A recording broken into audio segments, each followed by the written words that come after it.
Salah satu trainer yang juga atlet binaraga Justin Vicky meninggal dunia setelah terjadi kecelakaan saat latihan di pusat kebugaran di Bilangan Denpasar Selatan.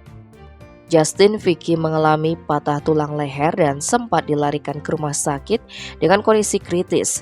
Namun, nyawa pria yang juga atlet binaraga Klungkung ini akhirnya tak tertolong.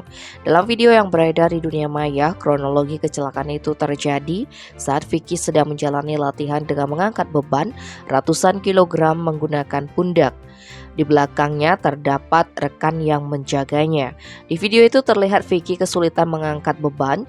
Naas saat posisi Vicky sedang di bawah, pegangan besi dengan bobot ratusan kilo tersebut kemudian meluncur ke depan dan menekan leher Vicky hingga tertekuk keras. Atas kejadian itu, Vicky kemudian mengalami patah tulang leher.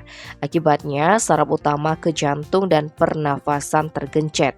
Vicky sempat mendapat tindakan operasi di rumah sakit, namun nyawanya kemudian tak bisa tertolong lagi. Vicky dikenal sebagai pribadi yang baik dan seorang trainer yang telaten dalam memberikan arahan mengenai kebugaran fisik. Salah satunya adalah anggota Dewan Pelatih Pemprov Tarung Derajat Bali, I Gede Sutaryo.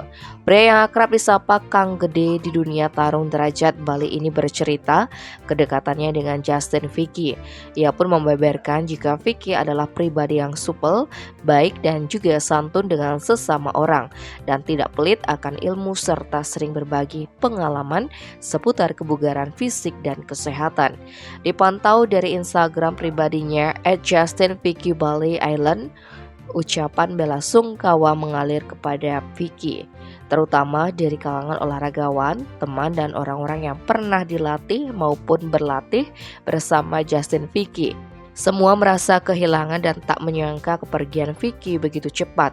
Mereka mendoakan semoga Vicky beristirahat dengan tenang dan damai.